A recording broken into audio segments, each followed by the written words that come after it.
Rien ne se passe jamais comme prévu. Dans certains métiers, tu connais à l'avance précisément comment va se dérouler ta journée, voire ta semaine. Oublie cela quand tu fais des relations presse. L'imprévu, l'inconstance, les cliffhangers font partie du quotidien. Et c'est précisément dans cette inconstance, dans cette danse avec l'actualité, que résident les plus belles opportunités. Dans cette vidéo, je t'emmène dans les coulisses de mon quotidien de RP. Une journée qui ne ressemble jamais à la précédente pour te dévoiler les leviers concrets qui te permettront, à toi aussi, de transformer l'imprévu en coup de projecteur. Après 20 ans, à propulser des centaines de projets et de personnalités sous le feu des médias, des startups aux grands événements, je peux te l'assurer, rien n'est jamais figé. Ce que tu vas découvrir, ce n'est pas juste ma journée. C'est la feuille de route pour que tu puisses mieux appréhender les interactions avec les médias et ainsi saisir les opportunités lorsqu'elles se présentent. Aujourd'hui, je te propose de décrypter une journée type, ou plutôt une journée atypique, dans la vie d'une experte en relations médias. À travers 5 piliers qui rythment mon quotidien, tu vas découvrir comment les aléas et les urgences sont en réalité tes meilleurs alliés pour gagner en notoriété. Gérer les urgences, la veille média et la pige, les relances téléphoniques, l'art du pitch, l'art de l'anticipation. Et reste bien jusqu'à la fin, car je te partagerai mon astuce pour non seulement gérer l'imprévu, mais le provoquer en ta faveur et créer ta propre visibilité. Et si tu veux enfin que ta voix soit entendue, abonne-toi à la chaîne et active la cloche pour ne rien manquer de mes secrets.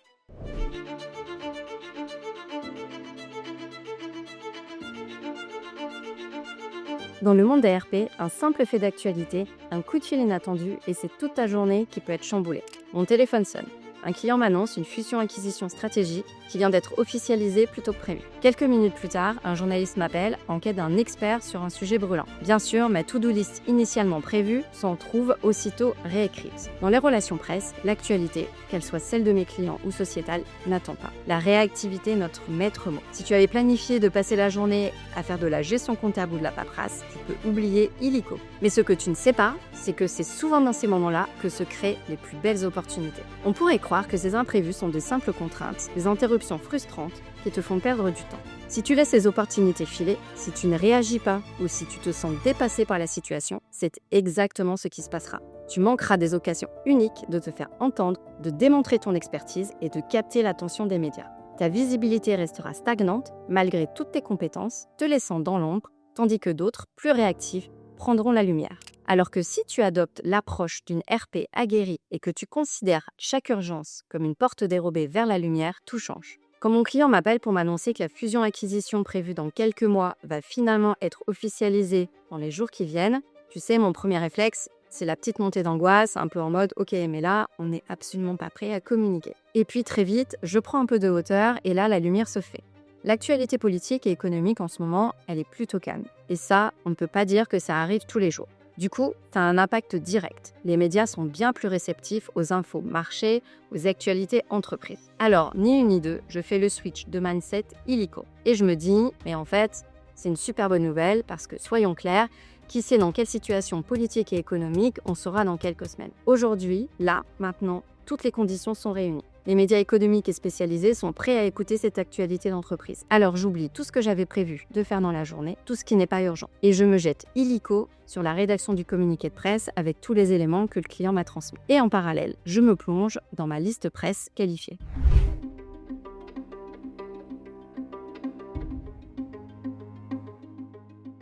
Alors oui, l'imprévu que tu transformes en opportunité, c'est bien, mais tu ne peux pas juste attendre qu'il se produise. Mon premier réflexe quotidien dès le matin, c'est la veille média et la pige. Scanner la presse, les réseaux sociaux, les newsletters sectoriels pour identifier les tendances émergentes, les sujets chauds et les lacunes dans l'information. Aujourd'hui, il existe des sites type Caféine qui te permettent pour 10 € par mois d'avoir accès à la plupart des journaux et des magazines en ligne. Rien de mieux également que de suivre les réseaux sociaux des principaux quotidiens nationaux du type Le Figaro, Le Monde, Libé, aujourd'hui en France, pour prendre le pouls immédiatement et sentir quels vont être les sujets chauds du jour et ceux qui vont être sur toutes les lèvres dans les jours à venir. On pourrait croire que le meilleur moyen d'obtenir de la couverture médiatique est d'attendre patiemment que le téléphone sonne ou que les journalistes te contactent parce qu'ils en ont besoin. Mais dans 99% des cas, ce n'est pas ainsi que ça fonctionne. Surtout pour les petites structures ou les experts émergents. Si tu restes passif, si tu te contentes d'attendre que ton expertise soit découverte, tu prends le risque de passer à côté de toutes les belles opportunités de newsjacking et de te faire dépasser par ceux qui, eux, prennent d'eux. Alors que le newsjacking, cette pratique qui consiste à te servir d'un fait d'actualité ou d'un événement médiatique pour mettre en avant ton expertise, peut te propulser instantanément. Si tu sais réagir vite, si tu as déjà réfléchi à ta position sur des sujets clés liés à ton domaine, tu peux te placer comme l'expert incontournable du moment. Tu génères une visibilité médiatique puissante, un coup de projecteur inattendu et souvent bien plus efficace qu'une campagne de pub coûteuse préparée des mois à l'avance. Et tout cela sans débourser un centime, si ce n'est ton agilité et ta réactivité. Tu construis ta notoriété sur l'actualité en devenant la voix experte que les médias cherchent. Pour te donner un exemple concret, je vais te raconter une anecdote vécue récemment par l'une de mes consoeurs RP. Tu te souviens sûrement du fameux casse du siècle au Louvre à Paris. Ce fait divers qui avait défrayé la chronique et occupé la une de tous les médias indiments. Au moment de cette affaire, cette consoeur venait tout juste de signer avec un nouveau client, une plateforme de vente de bijoux d'occasion de luxe dont la directrice des expertises n'était autre qu'une spécialiste reconnue en gémologie. Dès l'annonce du casse, au lieu de rester passive, cette RP a saisi l'opportunité. Et pourtant, nous étions un dimanche. Elle a contacté aussitôt quelques médias d'actualité majeurs avec une proposition simple et imparable. Recueillir l'avis de cette experte sur la valeur du butin, sur la manière dont ces pierres précieuses et objets d'art pourraient être écoulés et les défis techniques pour les ravisseurs. C'était un angle unique, à la fois expert et directement lié à l'actualité brûlante. Le résultat ne s'est pas fait attendre. Le JT de 13h de TF1 et BFM TV ont immédiatement répondu présent. Ce coup de projecteur inattendu, mais d'une visibilité importante, a propulsé le site de seconde main sous le feu des projecteurs bien plus rapidement que prévu initialement par l'ARP.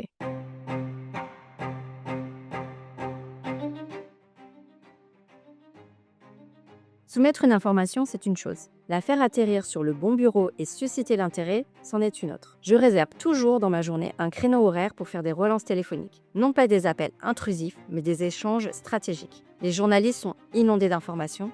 Ton mail peut se perdre dans le flot. On pourrait croire que relancer un journaliste après lui avoir envoyé une information presse est inutile, que cela est intrusif même. Alors que c'est la meilleure façon pour que ton information soit prise en considération. Les journalistes reçoivent des centaines de mails par jour. Ils n'ont pas le temps de tous les lire. Et si tu ne prends pas ton téléphone pour t'assurer que ton information n'est pas passée à la trappe, tu prends le risque de ne pas être lu, entendu et repris. C'est là que beaucoup abandonnent. Donc c'est là que tu peux faire la différence. La relance n'est pas un acte de harcèlement, c'est une conversation. C'est l'occasion de confirmer l'intérêt, d'affiner ton message, de proposer des éléments complémentaires, de montrer que tu as une vraie valeur à apporter. Et parfois, c'est simplement pour entendre un non argumenté qui te permettra d'ajuster ta stratégie pour la prochaine fois. Ne jamais prendre un silence pour un refus définitif. C'est ta capacité à persévérer intelligemment qui va te démarquer et renforcer tes relations journalistes. Encore hier, dans le cadre de la médiatisation de l'ouverture d'un parc ludo-éducatif pour enfants à Rouen, j'appelle un journaliste d'un gros quotidien régional car j'étais sans nouvelles de sa part suite à l'envoi de mon communiqué de presse. Une information dont j'étais sûre à 100% qu'elle allait l'intéresser. Dès les premières secondes d'échange, le journaliste me dit « Ah mais oui, vous avez bien fait de m'appeler, j'ai vu passer l'info il y a quelques jours en me disant qu'il faudrait que je vous appelle pour en savoir plus et j'ai été happé par une actualité chaude et ensuite je suis passée à autre chose et voilà, vous connaissez la réalité du métier, je vous ai zappé. » Sans cette relance, le sujet aurait été enterré. Depuis, nous avons calé une visite de repérage en amont de l'ouverture pour que le journaliste puisse sortir son article le premier jour de l'ouverture. La relance, ce n'est pas du forcing, c'est de l'accompagnement.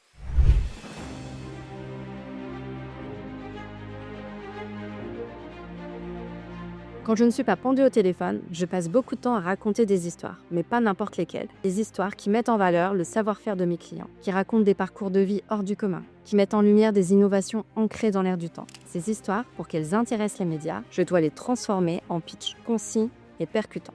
On pourrait croire qu'une histoire puissante, qu'un projet innovant ou qu'une expertise pointue suffisent à retenir l'attention des journalistes, quelle que soit la manière dont on les présente.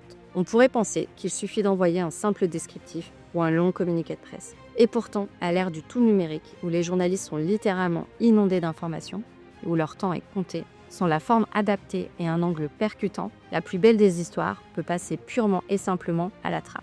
Alors que si tu apprends à pitcher comme un pro et à construire des récits qui captivent, tu te positionnes immédiatement comme une source d'informations précieuse. Il ne s'agit pas juste de respecter la règle des 5 W, qui, quoi, où, quand, pourquoi, mais d'aller plus loin. C'est l'art de l'angle accrocheur, du titre qui interpelle, de la première phrase qui donne envie d'en savoir plus. c'est apprendre à penser comme un journaliste et à anticiper ce qui va l'intéresser, lui et son audience. Ton message se démarque instantanément du bruit ambiant. Tu transformes ton contenu en actualité que les médias ont envie de relayer. Si tu veux en savoir plus sur l'utilisation de la règle des 5 W, je t'invite à regarder ma vidéo dédiée à la rédaction d'un communiqué de presse impactant. Prenons un exemple. Quel pourrait être un bon pitch si je devais donner envie à une journaliste de la presse féminine de parler de la toute nouvelle application rayonnante lancée par une naturopathe pour que les femmes gagnent en vitalité grâce à leur alimentation et à une hygiène de vie saine? Tout d'abord, je te partage la structure que j'aime bien utiliser. Quel est le problème? Qui est concerné? Qui a la solution? Concrètement, voilà ce que cela pourrait donner. Elle porte tout le temps. Travail, enfants, maison, proches dépendants. Pour des millions de femmes actives, la charge mentale est devenue un mode de vie, au détriment de leur énergie et de leur vitalité. C'est de cette réalité, vécue de l'intérieur, qu'est née Rayonnante, une application mobile imaginée par une entrepreneuse et maman pour aider les femmes à retrouver vitalité et sérénité sans y passer des heures. En proposant des recettes saines, gourmandes et adaptées au rythme surchargé, Rayonnante simplifie le quotidien et redonne aux femmes les clés pour prendre soin d'elles, naturellement, avec une méthode douce, joyeuse et accessible. Moins de contraintes, plus d'énergie et enfin l'espace pour rayonner à nouveau. Que diriez-vous de tester cette application pour vous rendre compte par vous-même de son exhaustivité, de sa pertinence et de sa simplicité d'utilisation? Avec ce type de pitch, je suis certaine que la journaliste va me répondre avec plaisir pour tester l'application.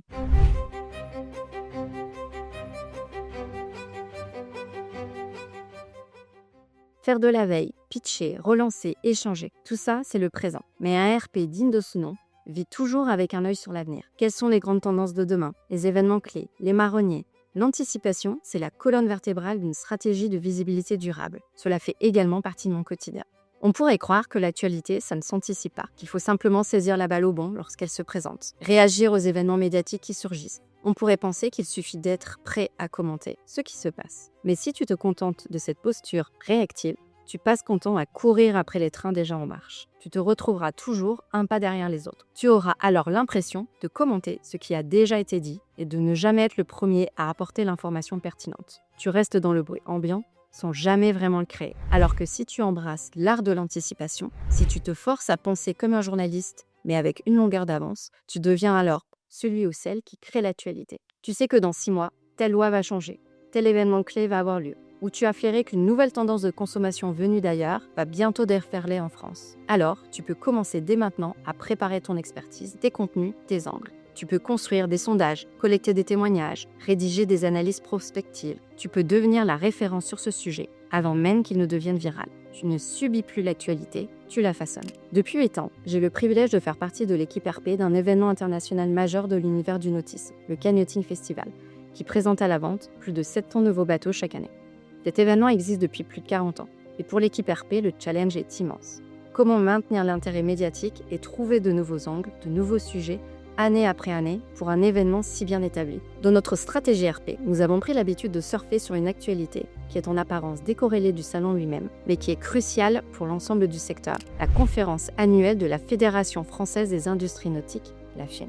Quelques jours avant l'ouverture du festival, la FIN a pour habitude de dévoiler les chiffres marquants du marché nautique français, son état de santé global et les nouvelles tendances. Notre tactique d'anticipation est la suivante. Chaque année, nous préparons une alerte média en nous appuyant sur les données sourcées de la FIN, mais surtout, nous enrichissons ces informations avec des illustrations concrètes et des exemples via les exposants présents sur le salon. Nous pouvons ainsi proposer des sujets exclusifs sur l'état des lieux du marché nautique en France, aux médias économiques et spécialisés, avant même que le festival n'ouvre ses portes. Cela génère des articles de fond, des interviews radio et TV dans des médias type BFM Business, France Inter, Aujourd'hui en France ou Les Échos. Ce que je voudrais que tu retiennes de cette vidéo, c'est que la visibilité médiatique n'est pas un coup de chance. C'est un état d'esprit et un ensemble de pratiques que tu peux, toi aussi, adopter. Tu as vu comment chaque défi, chaque imprévu peut se transformer en opportunité de notoriété si tu es armé des bonnes méthodes et que tu sais penser comme un journaliste. Quelle est la partie de ma journée de RP qui te semble la plus difficile à mettre en œuvre pour toi? Ou au contraire, celle qui t'inspire le plus pour ta stratégie de visibilité? Si cette plongée dans les coulisses de ma vie de RP t'a donné les clés pour enfin sortir de l'ombre, mets un pouce bleu à cette vidéo. C'était Céline Rousseau et je te dis à très vite pour de nouvelles astuces médias.